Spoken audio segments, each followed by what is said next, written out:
Felicidade é correr pelo céu, sempre vamos triunfar. E se a nossa luta é pra valer, vou mostrar o meu valor. Dragon Ball Z, meu compromisso é sempre vencer. Olá, home students! Sejam bem-vindos a mais um vídeo de filosofia nesse canal aqui. Se você quer... Eu já perdi. Corta. Vamos dar bronca. Se você quer estudar mais sobre filosofia e aprender mais sobre os temas que nós estamos trabalhando aqui, não se esqueça de se inscrever nesse canal e ativar o sininho para que você esteja sempre por dentro do que está acontecendo aqui nesse canal. E é muito bom, tem lives nos dias de sábado, café filosófico. Aproveita, tem muita coisa interessante para você beber neste canal. Vamos lá então, hoje nós vamos falar um pouquinho sobre epistemologia. O que é epistemologia? Vocês se lembram que no vídeo, quando nós começamos a falar sobre ciência, nós fazemos uma separação entre doxa e episteme. Doxa, no teu conceito grego, significa opinião. Episteme significa ciência. Então nós temos uma diferença. O que é opinião, o que é ciência. Ciência não é opinião, ok? Doxa é opinião. Ciência é episteme, é um outro tipo de conhecimento sobre o mundo, tá? Então o que é epistemologia? É um conhecimento sobre o conhecimento. Nossa, hoje é um conhecimento sobre o conhecimento, ok? Então, quais são as perguntas que nós podemos fazer sobre epistemologia? O que é conhecer? O que significa conhecer alguma coisa? O que significa dizer que eu sou capaz de conhecer esse apagador, essa parede, esse quadro? Podem parecer perguntas abstratas demais, mas são perguntas que direcionam todo o processo de produção do conhecimento. Se nós não definirmos isso, ou se nós não tivermos como pressuposto algum tipo de epistemologia, nós não conseguimos avançar no processo de produção de conhecimento, ok? Então, o que significa isso? O que significa conhecer o mundo? O que significa olhar para o mundo e dizer que eu sou capaz de conhecer? Agora, o que é conhecer? E a outra pergunta, como eu conheço? Quais são, para falar kantianamente, quais são as condições de possibilidade de um conhecimento possível? Quais são as formas que eu tenho de conhecer esse mundo? Então, eu tenho que dizer como eu conheço, o que significa conhecer e como eu sou capaz de conhecer esse mundo. Como o conhecimento acontece? Você sabe dizer isso? Bom, estamos aguardando as suas respostas. Bom, então, nós temos várias teorias sobre epistemologia. Epistemologia é um campo muito rico da história da filosofia. Quase todos os filósofos se desdobraram para tentar responder essa pergunta sobre o processo de produção do conhecimento, ok? Então não dá para falar sobre todos nesse vídeo aqui. Então nós vamos fazer vários vídeos também falando sobre os outros filósofos. Nós vamos começar, eu não coloquei o nome dele aqui, eu esqueci, mas é o Platão. O primeiro filósofo, talvez, a sistematizar uma teoria do conhecimento, uma epistemologia. Por mais que ele não tenha usado esse termo, por mais que o Platão não tenha usado esse termo, ao ler as obras do Platão, os comentadores conseguem, então, extrair uma teoria do conhecimento na filosofia do Platão. Denominada também por esses comentadores de teoria das ideias. O que significa teoria das ideias? Vou explicar para vocês, resumidamente. Se você vai pegar o livro da República, você vai ler o capítulo 7, e você vai ver lá que no capítulo 7, o Platão se propõe a descrever o conhecimento fazendo uma alegoria. O que é uma alegoria? O que é uma metáfora? Metáfora é quando você usa de uma linguagem simbólica para dizer algo que você não consegue dizer com a linguagem comum. E é isso que o Platão faz. Ele usa uma alegoria, uma metáfora para dizer como seria o processo de produção de conhecimento para ele. Então, usando uma metáfora, usando uma alegoria, uma imagem. Tá? Qual que é a imagem que o Platão utiliza? Ele utiliza a seguinte imagem.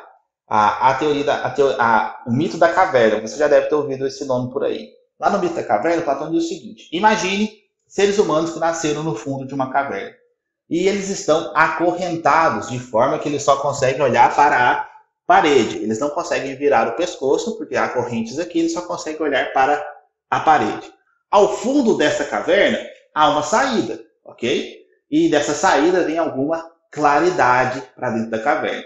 Produzindo no fundo da caverna sombras, imagens, silhuetas dos objetos. Então, pessoas passam lá fora, carregam objetos lá fora, os objetos aparecem lá fora, e a luz que passa por esses objetos projeta sombras no fundo da caverna. Bom, se esses habitantes da caverna só veem essas sombras, o que significa? Significa que eles vão achar que essas sombras são os objetos reais, que essas sombras que ele vê são as coisas reais, ok? Então esse é o mundo que nós vivemos, mundo sensível para o Platão. Esse mundo de sombras, onde nós só vemos cópias das coisas. A sombra não é a coisa em si, mas a sombra é uma cópia das coisas, ok? Bom, e o Platão propõe o seguinte exercício de pensamento. Imagine que, por algum acaso, existe alguma coisa que fez que um desses habitantes se soltasse das correntes. E ele vai começar a procurar pela saída da caverna. E ele vai começar a ver aquela saída ali. Quando ele for começar a sair, o que vai acontecer? Os olhos dele vão doer. Quando você assiste filme na sua casa, você desliga a televisão, você desliga a luz, por exemplo. A sua vista fica acostumada com a escuridão, sua visão. Quando você liga a luz, de repente, os seus olhos doem. Agora imagina para uma pessoa que nunca viu a luz, começar a ver a luz lá fora. Os olhos dela vão doer. O que Platão significa com isso? Que o processo de conhecimento é difícil, é doloroso, exige um esforço da parte do indivíduo que quer conhecer para subir a caverna e acostumar os seus olhos com a luz. Lá fora, ele vai começar a perceber o quê? Que tudo aquilo que ele via no fundo da caverna eram sombras dos objetos verdadeiros lá fora. Ele só começa a perceber isso quando ele vê os objetos que estão lá fora da caverna. Ok? Bom, o que significa? Lá fora tem o Sol, e esse Sol para o Platão é a ideia de bem, que nós vamos falar sobre isso em outro vídeo. Mas lá fora ilumina todos os objetos. Ok? Então, para o Platão, esse mundo da caverna é esse mundo sensível aqui, que nós habitamos com o nosso corpo. Você sabe que os seus sentidos te enganam. Seus sentidos te enganam, sabe por quê? Já aconteceu com todo mundo. Você está andando na rua, levanta a mão para cumprimentar alguém, aí você vê que não é essa pessoa, você corta a sua cabeça. Por quê? Porque os seus sentidos te enganaram. Sua visão fez você achar que era e não era. Né? Isso acontece com a gente, muito acontece. E muito mesmo. Então, você tem os sentidos te enganam, né? Então, lá fora seria o mundo que o Platão chama de mundo das ideias, onde estão as coisas verdadeiras. O que é esse mundo das ideias? Não sabemos, porque o Platão não especificou exatamente onde é esse mundo das ideias, mas alguns comentadores dizem que pode ser um mundo interior, ou pode ser um mundo mesmo que o Platão acreditava que existia um mundo lá onde existe uma ideia de cavalo, uma ideia de justiça, aquelas ideias lá que fazem sombra nesse mundo aqui. Mas o principal é que, para o Platão, o mundo é dualista. Existe esse mundo sensível, existe o mundo das ideias, ou mundo inteligível. Aquele mundo nós só conhecemos através do nosso pensamento, através da nossa alma. Uma parte específica da alma que o Platão chama de nous. Nous, ok? Só para que esse conceito aparecer para vocês, vocês sabem que é assim que se escreve esse conceito. Se termina aí no Platão? Não. Hoje a gente vai parar por aqui, porque não dá para explorar tudo, mas na antiguidade a filosofia do Platão fez muita fortuna, foi muito importante, tá bom? Temos filósofos como Santo Agostinho que vão explorar essa teoria das ideias do Platão no cristianismo, e também a gente pode conversar isso em outros momentos. Vamos para a modernidade.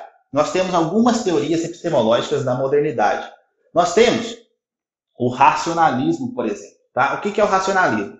O racionalismo é uma corrente filosófica que acredita que nós, seres humanos, nascemos com algumas ideias inatas, e o nosso conhecimento é produzido apenas pela razão. Nós temos ideias inatas, nós nascemos com essas ideias, e todo conhecimento posterior é produzido a partir dessas ideias primeiras que nós temos. Por isso, racionalismo. Temos o Descartes, temos o Leibniz, alguns pensadores que usam dessa teoria do racionalismo para poder construir as suas filosofias.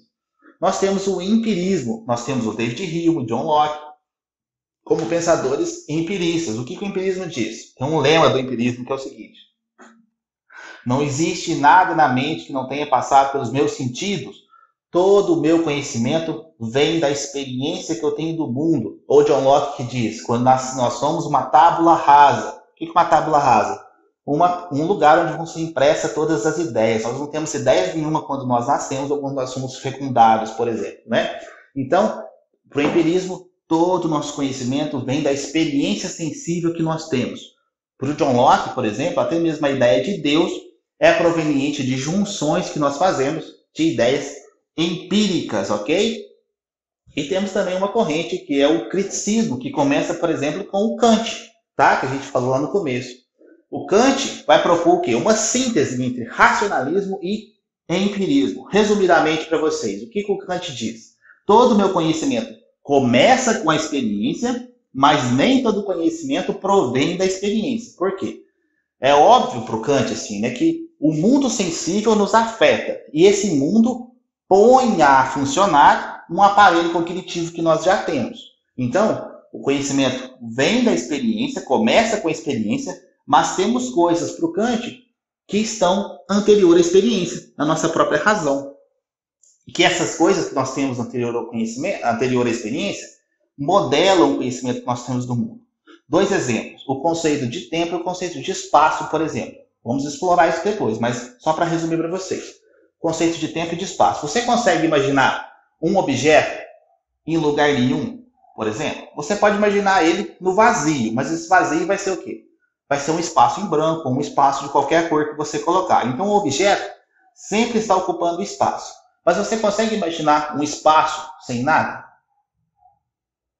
Bom, um lugar vazio nós conseguimos imaginar sem nada. O Kant, então, usa essas experiências para dizer que o conceito de espaço é anterior à experiência que nós temos do objeto. Então, portanto, o conceito de espaço é algo que nós já temos em nós, que modela a nossa experiência, ok?